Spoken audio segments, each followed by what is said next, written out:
আজকে ঠাকুরগাঁয়ে আপনারা এখান থেকে অনেকগুলো কথা আমি সবগুলি শুনেছি, আমি জানি সব, যে আপনাদের কোনো ওয়েট ফর রিপোর্টে আপনাদের কোনো জায়গা নেই। একটা লামসাম ধরে দেয়, ঠিক কাজ করলে করানো হয়ে যাবে, তাই না? কেন করে যে আসলে আপনাদের কোনো ইউনিট, আপনাদের ঐক্য নাই, আপনাদের সংবাদ যে প্রতিষ্ঠানগুলো আছে আপনার সাংবাদিকদের অনেকগুলো আছে না, আপনার বিভক্ত। একটা আপনার ফেডারেশন অফ ইন্ডিয়ান ডিএমএ, এই দুই ভাগ, ওই দুই ভাগের মধ্যে আবার দুই ভাগ। এইভাবে আপনি কোনো নদী আদায় করতে পারবেন না।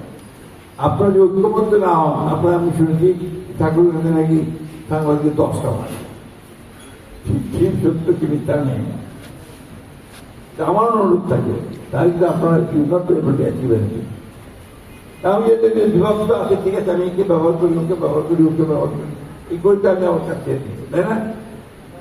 তাহলে আপনারা কেন সেটা করছেন? আপনারা ইউনাইটেড হন, আপনারা সবাই ঐক্যবদ্ধ হন, ঐক্যবদ্ধ আপনাদের নিজের স্বার্থে আন।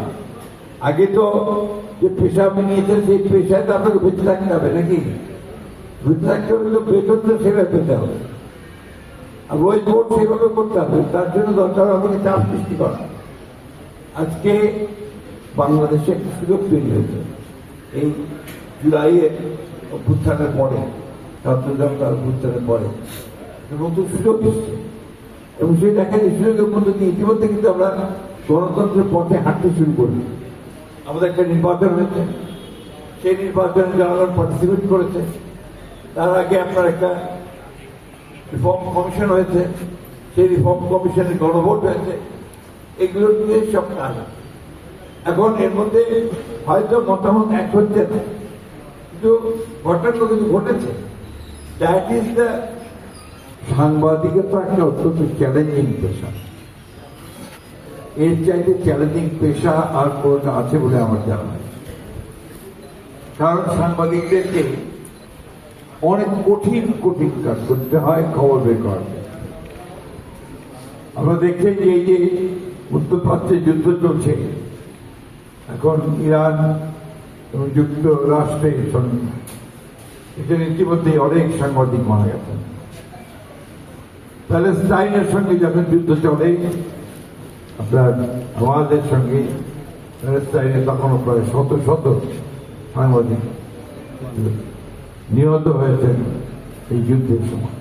সঠিক সাংবাদিকতা করতে গিয়ে আমার ঠিক সংখ্যাটা মনে নেই, তবে 500 কম হবে না বিগত সরকারের আমলে তা শহীদ হয়েছে, নিহত হয়েছে।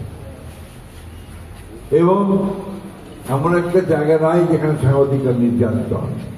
সংবাদ প্রকাশের সঙ্গে সঙ্গে এই যদি তা সত্য হয় এবং তা যদি আপনার প্রভাবশালী ব্যক্তি বা মহলের বিরুদ্ধে যায়, তখন তার জীবনে আশঙ্কা থাকে। এটা আমরা দেখেছি। আমরা দেখেছেন যে সাগর রুনির মতো সাংবাদিক এখন পর্যন্ত তার যে হত্যা, সেই হত্যা রহস্য খুঁজে বের করতে পারে। আমার সৌভাগ্য হয়েছে আমার বয়সের কারণে, অভিজ্ঞতার কারণে, দীর্ঘদিন রাজনীতিতে থাকার কারণে এই অঞ্চলের অত্যন্ত উঁচু দরের সাংবাদিক যারা, তাদের সঙ্গে আমার যোগাযোগের সুযোগ হয়েছে, তাদেরকে জানার সুযোগ হয়েছে, এবং একই সঙ্গে তাদের যে কর্মকাণ্ড দেখার সুযোগ।